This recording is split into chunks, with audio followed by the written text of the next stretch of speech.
జై శ్రీమన్నారాయణ. నేను మీ icon astrologer Gattupalli Suresh Babu.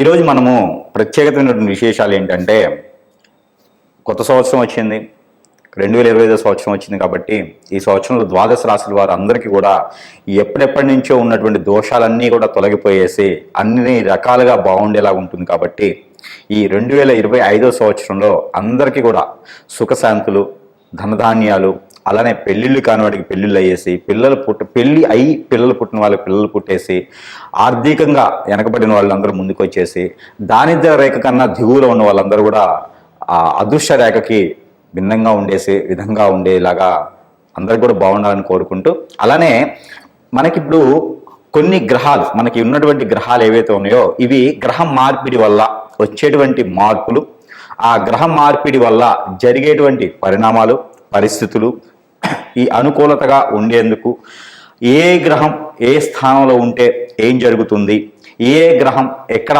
మనకి ఏ ప్లేస్లో ఉండడం వల్ల శుభ అశుభ దృష్టిలు ఎలా ఉంటాయి, దీనివల్ల మనకి ఏం జరుగుతుందనే దానికి చూసినట్లయితే కనుక మనం ఈరోజు టాపిక్లో మాట్లాడుకునేది ఏంటంటే కుజగ్రహం. ఈ కుజగ్రహం అనేది మనకి చాలా శుభ దృష్టి ఉండడం వల్ల అశుభ దృష్టి ఉండడం వల్ల ఏం జరుగుతుంది, ఏ రాశి వారికి ఏ స్థానంలో కుజుడు ఉండటం వల్ల మంచి జరుగుతుంది, ఈ కుజగ్రహం ఎలాంటి పనులు చేస్తుంది, ఈ కుజగ్రహంతో వేరే గ్రహాలు ఏమైనా కూటమితో ఉన్నప్పుడు ఎలాంటి పనులు చేసుకోవచ్చు అనేదానికి మనం ఒక్కసారి చూద్దాం, వివరణ చూద్దాము. ఈ ద్వాదశ రాశుల్లో ఒకటి మకర రాశి. ఈ మకర రాశి వారికి కుజ దోషం 6వ స్థానంలోకి రావడం జరిగింది. అంటే కర్కాటక రాశిలో ఉన్నటువంటి కుజుడు ఎవరైతే ఉన్నారో ఈ కుజ భగవానుడు మళ్ళీ వెనకంజులోకి వచ్చేసి మనకి మిథున రాశిలోకి రావడం జరిగింది. కాబట్టి ఈ 21 జనవరి మాసం 2025 సంవత్సరం నుంచి ఏప్రిల్ 2వ తారీఖు 2025 సంవత్సరం వరకు కూడా ఈ కుజ భగవానుడు మిథున రాశిలోనే ఉంటారు. కాబట్టి ఈ యొక్క 6వ స్థానంలోనే కుజుడు ఉంటాడు. కాబట్టి ఈ యొక్క మకర రాశి వారికి కొంతమేర అదృష్టం అని చెప్పొచ్చు. ఎందుకంటే ఇంకోటి అదృష్టం దురదృష్టం రెండు కూడా ఉన్నాయి సమీపాలలో. అదైతే మీకు ఈ శని భగవానుడు 2వ స్థానంలో ఉన్నారు. మీకు ఇప్పుడు ఈ 2వ స్థానం నుంచి 3వ స్థానంకి మార్చి 29వ తారీఖున మారతాడు. కాబట్టి అక్కడి నుంచి కొంతమేర మీకు బాగుంటుందని చెప్పవచ్చు. అయితే మనకి ఓవరాల్ గా చూసుకున్నప్పుడు ఏప్రిల్ 2వ తారీఖు వరకు కూడా ఈ కుజ భగవానుడు 6వ స్థానంలో ఉంటాడు. కాబట్టి ఎవరైనా మకర రాశిలో పుట్టి వాళ్ళు పెళ్లిళ్ళు చేసుకున్నటువంటి మగ పురుషులు ఎవరైతే ఉన్నారో వారికి కొంతమేర అశుభ దృష్టి అని చెప్పొచ్చు. భార్యతో చింతలు, భార్యతో గొడవలు అయ్యేలా ఉన్నాయి. అన్ఎక్స్పెక్టెడ్ గా తెలియకుండా విడాకుల వరకు వెళ్ళేటటువంటి గొడవలు కూడా కనబడుతున్నాయి. అందుకని మకర రాశిలో పుట్టినటువంటి పురుషులు ఎవరైతే ఉన్నారో వారికి పెళ్ళై ఉంటే కనుక భార్యలతో ఎక్కువగా మాట్లాడినప్పటికీ నోరు జారకుండా అదుపులో ఉంచుకొని ఏదైనా విషయం ఉంటే చిన్నగా నెమ్మదిగా నచ్చ చెప్పుకొని ఉంటే మరీ మంచిది. భార్యలతో కొంతమేర జాగ్రత్తగా ఉండాలి. అదే మకర రాశిలో పుట్టినటువంటి స్త్రీలు ఎవరైతే ఉన్నారో భర్త ఆరోగ్యం కొంతమేర ఇబ్బంది పడేలా ఉంటుంది. కాబట్టి ఆహారం సరిగా ఉంచి, అలానే అతనికి టెన్షను, స్ట్రెస్ ఫీలు ఇలాంటివి ఏమి లేకుండా చూసుకున్నట్లయితే కనుక కొంతమేర ఆరోగ్యం బాగుంటుంది. ఈ కుజుడు భగవానుడు 6వ స్థానంలో ఉన్నాడు. కాబట్టి బ్లడ్కి రిలేటెడ్ ఆరోగ్య సమస్యలు వచ్చేలా కనపడుతున్నాయి. ఏదైనా క్షణంగా ఆరోగ్యం నిత్య బాగలేకపోతే హాస్పిటల్కి వెళ్ళి చూయించుకోవడం మంచిది. శ్వాస చేయొద్దు.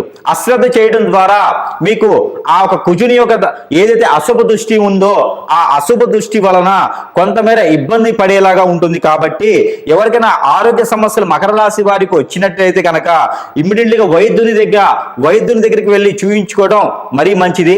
అలానే ఆరోగ్య సమస్యలే కాకుండా ఆర్థిక సమస్యలు కొంతమేర మెరుగు చెందుతాయి. ఏదైనా అవకాశాలు లభించేటువంటిదిగా కనపడుతుంది. ఏదైనా హోటల్ సంబంధించినటువంటి రంగాలు బాగుంటాయి. ఏదైనా బుక్ స్టోర్స్ సంబంధించినటువంటి ఓపెన్ చేయాలనుకుంటే బాగుంటుంది. కొత్తగా ఏదైనా మీరు ఇల్లు, వాహనం కొనుగోలు చేయాలనుకుంటే కనుక అది అంతగా కలిసి రాదు. కాబట్టి ఏప్రిల్ 2వ తారీఖు అలానే 2025 సంవత్సరం వరకు కూడా ఆగటం మరీ మంచిది. మకర రాశి వారికి అంతగా కలిసి వచ్చేలా లేదు. కాబట్టి మీకు ఉన్న దాంట్లో సుఖంగా ఉండండి. కొత్తగా ఏదో మనం మొదలుపెట్టి ఇల్లు కొనాలి, కొత్తగా పంట పొలాలు కొనాలి, ఫ్లాట్స్ కొనాలి అనేది మాత్రం కొత్తగా చేయకండి. ఎవరైనా అప్పు అడిగారా, వారికి అప్పు ఇవ్వకపోవడం మరీ మంచిది. ఎందుకంటే ఇచ్చిన అప్పు తిరిగి వచ్చేలా లేదు కాబట్టి కొంతమేర జాగ్రత్తగా ఉండండి. ఎదుటి వాళ్ళతో జాగ్రత్తగా ఉండండి. మీకు సంబంధించినటువంటి విషయాలు కానీ, మీకు సంబంధించినటువంటి సీక్రెట్స్ ఏమైనా ఉంటే ఎదుటి వాళ్ళకి షేర్ చేయనంత వరకు మీరు సుఖంగా ఉంటారు. కాబట్టి అన్ని రకాల బాగుండాలి అనుకుంటే కనుక మీకున్నటువంటి లోతుపాతులన్నీ కొంతమేర వెసులుబాటు కావాలనుకుంటే మనం చెప్పేటువంటి ఈ చిన్నపాటి పరిహారం చేయండి, అందరూ అదృష్టవంతులు అవ్వచ్చు. అయితే మనకి ఈ కుజుడు మనకి ఏదైతే మనం అనుకున్నట్లుగానే కుజుడు మనకిప్పుడు కర్కాటక రాశి నుంచి మిథున రాశికి వెనుకంజిలో ఉన్నారు. కాబట్టి ఈ వెనుకంజిలో ఉన్నటువంటి కుజుడు వల్ల మనకి జరిగేటువంటి నష్టాలు కావచ్చు, లాభాలు కావచ్చు, ఈ కొన్ని రాశులు కొన్ని రకాలుగా ఉన్నాయి. కాబట్టి అలానే మనకి ఈ రాశి వారు కనుక ఈ పరిహారం చేసినట్లయితే ఖచ్చితంగా ఉన్నత స్థాయికి చేరుకునేలాగా, అలానే పంట భూములు కూడా బాగుండేలాగా, అలానే ఈ రాశి వారికి అన్ని రకాలు బాగుంటుంది. కాబట్టి ఈ చిన్నపాటి పరిహారం చేసుకోవడం వలన అన్ని రాశుల వారికి బాగుంటుంది. ఏ రాశికి ఆ రాశి మనం ఏంటంటే ఈ రాశి వారికి ఈ పరిహారం చేసుకోవడం ద్వారా చాలా బాగా పనిచేస్తుంది. కాబట్టి అన్ని రకాలుగా ఉన్నతులు అయ్యేదానికి బాగుంటుంది. అయితే మనకి రాశి వారు చేసుకోవాల్సిన పరిహారం ఏంటంటే ప్రతి వారం రోజులో ఒక రోజునే సరే, మంగళవారం లేదా గురువారం లేదా శుక్రవారం అయినా సరే ఇక్కడైనా అమ్మవారు ఆలయాలు ఉంటే కనుక ఆ అమ్మవారి ఆలయాలు అంటే పార్వతీమాత, గౌరీమాత లేదా మానసాదేవి అమ్మవారు, కనకదుర్గమ్మ అమ్మవారు లేదా లలితాదేవి అమ్మవారు, ఇలా అమ్మవారి ఆలయాలు ఉంటే కనుక ఆ ఆలయాల్లో కుంకుమ అర్చన చేయించడం, ఆ కుంకుమ తీసుకొచ్చి ఆడవారైతేనే మనక నుదును పెట్టుకోవడం, మగవారైతే కంఠానికి ధరించుకోవడం వలన ఉన్నటువంటి రుమ్మతులు అన్ని తొలగిపోయేసి అన్ని రకాలుగా బాగుండేదానికి, అదృష్టం ఉండేదానికి చాలా బాగుంటుంది. అలానే ఈ కుంకుమ అర్చన ఒకటే కాకుండా ఈ రాశి వారు మరొకటి ఏంటంటే ఎర్ర కుక్కలు ఉంటాయి బయట, బజార్ కుక్కలు అంటారు, ఎర్ర కుక్కలు మనకి రోడ్ల మీద తిరుగుతూ ఉంటాయి అన్నమాట. ఆ కుక్కలకి కనుక గోధుమ రొట్టెలు ఏవైతే మనకి ఈ యొక్క దోషాలు సంబంధించిన కానీ ఏదైతే మనకి కోరికలు ఉంటాయి, ఏవైతే కోరికలు ఉన్నాయో అంటే ఎంత వయసు వచ్చిన పెళ్లి కానిటువంటి వాళ్ళు ఉంటారు కదా మనం ముందుగా అనుకున్నట్టుగా, అయితే ఈ రాశి వారు ప్రత్యేకంగా ఏదైతే గోధుమ రొట్టెలు ఉంటాయో ఆ గోధుమ రొట్టెల మీద ఈ తేనె కుక్కలు కొన్ని అయితే మనకి ఒరిజినల్ తేనె అయితే కుక్కలు తినవు. అయితే మనకి తేనె లేకుండా ఇలా మనకి తేనె అయితే ఒరిజినల్ కాకుండా ఉండేటువంటి దాబర్ లాంటి తేనెలు అయితే మీకు బాగానే ఉంటుంది. అవైతే ప్రాసెస్ చేసినాయి కాబట్టి కుక్కలు కూడా తింటాయి. ఒకవేళ తేనె దొరకని పక్షాన మీకు చెరకు రసం కానీ లేదా బెల్లం కానీ దొరుకుతుంది. ఈ బెల్లం మనము చిన్నగా రసంలా చేసేసి ఆ బెల్లం రసంతో కనుక మనము ఏవైతే కోరికలు ఉన్నాయో ఆ కోరికలన్నీ కూడా ఈ గోధుమ రొట్టెల మీద రాచి ఆ రాసినటువంటి గోధుమ రొట్టెలు ఏవైతే ఉన్నాయో అవి కుక్కకి తినిపించడం ద్వారా లేదా ఆవుకు తినిపించడం ద్వారా కూడా మీకున్నటువంటి రుమ్మతులన్నీ కూడా తొలగిపోయేదానికి ఎక్కువ ఆస్కారంగా ఉంది. ఏదైతే మనం అనుకున్నటువంటిగా ఈ రాశి వారు ఈ యొక్క 4 నెలల పాటు ఉండేటువంటి ఈ యొక్క కుజుడిది ఒక దశ కావచ్చు, కుజుడి అంతర్దశ కావచ్చు, నడిచేటువంటి అందరూ కూడా ఈ యొక్క పరిహారం చేసుకున్నట్లయితే కనుక ఆ కుజుడితో ఉన్నటువంటి దోషాలన్నీ కూడా తొలగిపోయేలా ఉంటాయి. కాబట్టి ఈ యొక్క చిన్న పరిహారం చేసుకుంటే మరీ మంచిది. అయితే మనం చెప్పుకున్నట్టుగానే ఈ రాశి వారు కనుక ఈ చిన్న పరిహారాలు చేసుకోవడం ద్వారా కుజుడి దశ ఉన్న, కుజుడి అంతర్దశ ఉన్న, కుజ దోషంతో ఎవరైనా బాధపడుతుంటే కూడా ఈ యొక్క చిన్న పరిహారం చేసుకోవడం ద్వారా ఆ కుజుడి నుంచి వచ్చేటువంటి చెడు దృష్టి ఏదైతే ఉందో ఆ చెడు దృష్టి కూడా శుభ దృష్టిగా మలుచుకునేందుకు అవకాశం ఉంటుంది. కాబట్టి ఖచ్చితంగా ఈ రాశి వారు ఈ యొక్క చిన్నపాటి ప్రయోగం, ఈ చిన్నపాటి పరిహారం చేసుకోవడం ద్వారా మంచి జరుగుతుంది. కాబట్టి ఈ చిన్నపాటి ప్రయోగం, ఈ చిన్నపాటి పరిహారం ఏంటంటే ఏదైతే నవగ్రహాల్లో కుజగ్రహం అని ఉంటుంది, ఈ కుజగ్రహాన్ని కనుక కందులు, ఏవైతే కందులు మనకి ఇంకా మహారాష్ట్ర కందులు అంటారు, అంటే ఎర్ర కందులు ఉంటాయి మనకి, ఎర్ర కందులు, ఎర్ర కందిపప్పు అంటారు. ఇవి దొరికినా మీకు మనం మామూలుగా తెలుగు రాష్ట్రాల్లో దొరికేటువంటి కందులు, కందిపప్పు అయినా ఏవైనా సరే ఆ కుజునికి గనక 1 కిలోన్నర అంటే 1 కిలో తర్వాత 1/2 కిలో 500 గ్రాములు అంటే 1500 గ్రాముల కందులు గనక అక్కడ కుజగ్రహం మీద గనక ఉంచడమైనా, అభిషేకం చేసిన, 9 ప్రదక్షిణాలు చేసిన,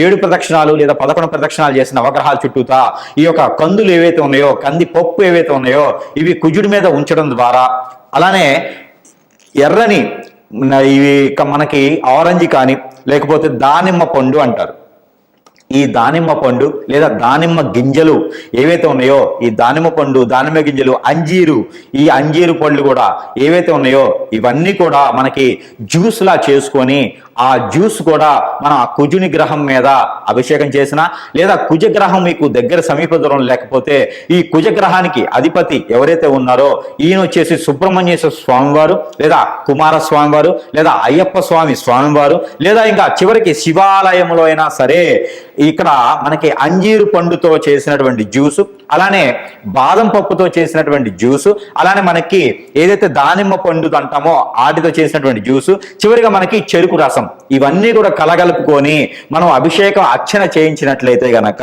ఏవైతే మీకు సమీప దూరంలో ఉన్నటువంటి నేను చెప్పినటువంటి విగ్రహాలకి అభిషేకం చేయడం ద్వారా అన్ని రకాల రుమ్మతులు తొలగిపోయేసి విదేశీ యానానికి వెళ్ళాలి అనుకున్నటువంటి ఎవరైతే ఉన్నారో వారు కూడా కుజి దోషంతో బాధపడుతుంటే గనక వారు కూడా ఖచ్చితంగా ఈ యొక్క అభిషేకం చేస్తే, ఈ యొక్క పరిహారం చేసినట్లయితే గనక అన్ని రకాల రుమ్మతులు తొలగిపోయేలా ఉంటుంది. కాబట్టి ఈ పాటి చిన్న ప్రయోగం, ఈ పాటి చిన్న ప్రయత్నం కూడా చేయండి. అలానే మనకి ఈ యొక్క రాశి వారు గనక ఈ చిన్న పాటి పరిహారం చేసినట్లయితే గనక మీకు అన్ని రకాల కుజుడి నుంచి వచ్చేటువంటి లోపాలు, అన్ని రకాల కుజుడి నుంచి వచ్చేటువంటి శాపాలు అన్ని కూడా మీకు పటాపంచలేలా ఉంటుంది. కాబట్టి మీలో ఈ రాశి వారికి ఎవరికైనా పెళ్లిళ్ళకి అవ్వలేదా, లేదా పెళ్లిళ్ళై పిల్లలు పుట్టలేదా, ఇవన్నీ కూడా మీకు కుజుని వల్ల వచ్చేటువంటి లోపాలే. కాబట్టి ఎలానో మనకి కుజ దశ ఉంది, కుజ అంతర్దశ ఉంది, లేదా కుజుడు సమీప దూరంలో మీకు మనకి ఇప్పుడు మిథున రాశిలోనే ఉన్నారు. కాబట్టి ఈ మిథున రాశిలో కుజుడు అనేది, ఆ మిథున రాశి కుజగ్రహం అనేది మీకు మంచి శుభదృష్టితో ఉంటుందన్నమాట. మిథున రాశి ఫ్రెండ్షిప్ అనమాట. అంటే అది ఇక్కడ మనకి మిథున రాశిలో కుజుడు ఉండటం వల్ల కూడా మంచి జరిగేదానికి ఉంది. కాబట్టి మీ అందరూ కూడా ఈ రాశి వారు అందే ప్రత్యేకించి ఈ చిన్నపాటి పరిహారం చేసుకోవడం ద్వారా ఆ ఒక ఏదైతే కుజుడి నుంచి వచ్చేటువంటి దోషాలు, ఆ శాపాలు కూడా అన్ని తొలగిపోయేలా ఉంటుంది. కాబట్టి ఈ చిన్నపాటి పరిహారం ఏదైతే మీరు కుజుడి నుంచి వచ్చేటువంటి పరిహారం ఇచ్చుకునేందుకు ఆవాలను ఉంటాయి, మనకి ఇంట్లో కూడా దొరుకుతా ఉంటాయి, మన కిచెన్ సామాన్లు వాడుతూ ఉంటాము. ఆవాలు అని ఉంటాయి. ఈ ఆవాల్లో తెల్లవి ఉంటాయి, మనకి రెగ్యులర్గా వాడుకునేటువంటి బ్రౌన్ కలర్, నల్లవి, అనేక రకాల ఆవాలు ఉంటాయి. ఈ ఆవాలు ఒక 100 గ్రాములు తీసుకోండి. ఏ ఆవాలైనా పర్వాలేదు. ఆవాలు ఒక 100 గ్రాములు. అలానే మనకి గసగసాలు ఒక 50 గ్రాములు. అలానే మనకి రాగులు అని ఉంటాయి, మనకి చిరుధాన్యాల్లో ఒక ధాన్యం రాగులు. ఈ రాగులు కూడా కుజుడికి మహా ఇష్టం.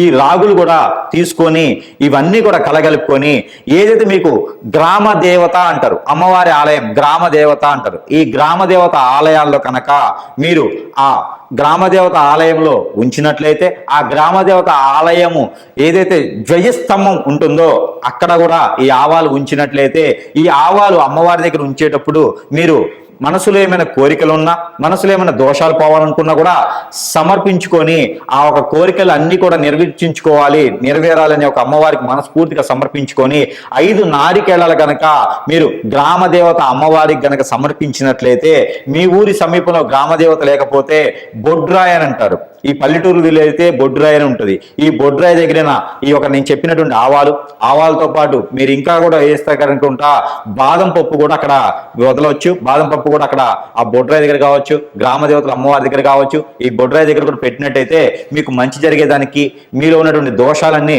విముక్తి అయ్యేదానికి ఉంటుంది. కాబట్టి ఈ పాత్రం అదృష్టం అనేది అందరూ కూడా ఈ చిన్న చిన్న పరిహారాలు చేసుకొని ఈ రాశి వారు అదృష్టవంతులు అయ్యేసి అందరికి కూడా పెళ్లిళ్ళు అవ్వాలి, పెళ్లిళ్ళు అయిన వారికి పిల్లలు పుట్టాలి, అందరూ కూడా ఉద్యోగులు అవ్వాలనుకుంటే కనుక ఈ కుజదోష పరిహార నిమిత్తంగా ఈ చిన్నపాటి పరిహారాలు చేసుకుంటే మరీ మంచిది. ఇంకోటి కూడా ఉంది. అభిషేకం ఏదైతే తేనె ఉంటుందో ఈ తేనెలో కనుక టమాటా రసం కలిపేసి మనం అభిషేకం చేసుకోవడం ద్వారా కూడా ఎవరికి చేయాలి అభిషేకం అంటే నవగ్రహాల్లో ఉన్నటువంటి కుజగ్రహానికి, అలానే మనకి కుజగ్రహం మీకు సమీప దూరంలో లేకపోతే కనుక ఈ టమాటా లేకుండా ఓన్లీ బాదం పప్పుతో అయినా మీరు అభిషేకం చేసుకోవచ్చు. అంజీరు బాదం కలిపినటువంటి అభిషేకాన్ని మీరు అక్కడ ఉన్నటువంటి సుబ్రహ్మణ్యేశ్వర స్వామి వారి ఆలయంలో లేదా పుట్ట దగ్గర ఉన్నటువంటి పడిగల మీదైనా ఈ అభిషేకం చేసుకోవడం ద్వారా ఈ కుజగ్రహానికి సంబంధించినటువంటి దోషాలన్నీ కూడా పటాపంచలేదానికి ఆస్కారం ఎక్కువ కనిపిస్తూ ఉంది. అలానే మీకు ప్రతినిత్యం 12 రాశుల వారు అందరికీ కూడా చెప్పదగింది ఏంటంటే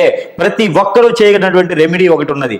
అది ఏంటంటే ఆవాలు, మనకి తెల్లవైన నల్లవైన బ్రౌన్ కలర్ అయిన ఆవాలు తీసుకొని ఒక 50 గ్రాముల ఆవాలు, ఒక 50 గ్రాములు నల్ల నువ్వులు, ఒక 50 గ్రాములు గసగసాలు, ఒక 50 గ్రాముల జీడిపప్పు ఇవన్నీ కూడా తీసుకొని చిక్కుడు గింజలను దొరుకుతాయి మనకి సీడ్. ఇవి మనకి పచారీ షాపుల్లో కానీ లేకపోతే సీడ్ అమ్మేటువంటి షాపుల్లో కానీ దొరుకుతాయి. ఈ చిక్కుడు గింజలు కూడా తీసుకొని మీరు ఇవన్నీ కూడా కలగలుపుకొని రోజుకొక 2-3 స్పూన్లు చొప్పును తీసుకొని ఇలా క్లాక్ వైజ్ గా కళ్ళ ముందు నుంచి ఇలా తీసుకుంటూ ఇలా 7 సార్లు దిష్టి తీసుకొని ద్వాదశ రాసుల వారు అందరికీ కూడా ఇలా 7 సార్లు దిష్టి తీసుకొని మీకు రోడ్డు విరువైపులా అంటే రోడ్డు పక్కన కనుక వేసినట్లయితే పారేటువంటి నీటిలో వేసినట్లయితే మీకు అవి కాల్చినట్లు కూడా కాల్చుకోవచ్చు. ఇవి కాల్చినట్లయితే కనుక మీకు కుజు దోషం నుంచి విముక్తి లభిస్తుంది. మీకు ఖచ్చితంగా పెళ్లిళ్ళు అవుతాయి. ఈ చిన్నపాటి రెమెడీ ద్వాదశ రాసుల వారు అందరూ కూడా ప్రత్యక్షం చేయవచ్చు. మరొకటి ఉంది, మీకు ఇంకా ఆరోగ్య సమస్యలు కానీ ఈ కుజు దోషానికి సంబంధించింది కానీ ఇంకేమైనా ఉంటే కూడా మీకు ఆ దోషాలన్నీ కూడా పటాపంచలేందుకు మిరియాలు కూడా ఇందులో కలుపుకున్నట్లయితే మీ ఆర్థిక స్థితిగతులు మీ ఆరోగ్య సమస్యలు కూడా తొలగిపోయేలా ఉంటుంది. కాబట్టి మనం చెప్పుకున్నటువంటి ఆవాలు గసగసాలు బాదం పప్పు వీటన్నిటితో పాటు మిరియాలు కూడా కలుపుకొని దిష్టి తీసుకోవాలి. ఏవైనా సరే ఒక 2 స్పూన్లు అన్ని కలగలిసి 2-3 స్పూన్లు కనుక మీరు దిష్టి తీసుకున్నట్లయితే కనుక ఈ రుమ్మతులన్నీ తొలగిపోయేలా ఉంటుంది. కాబట్టి ఆ మాత్రం ప్రయత్నం చేసి ద్వాదశ రాసుల వారు అందరూ కూడా సుఖశాంతులతో ఉండాలని కోరుకుంటా ఉన్నాను. జై శ్రీమన్నారాయణ.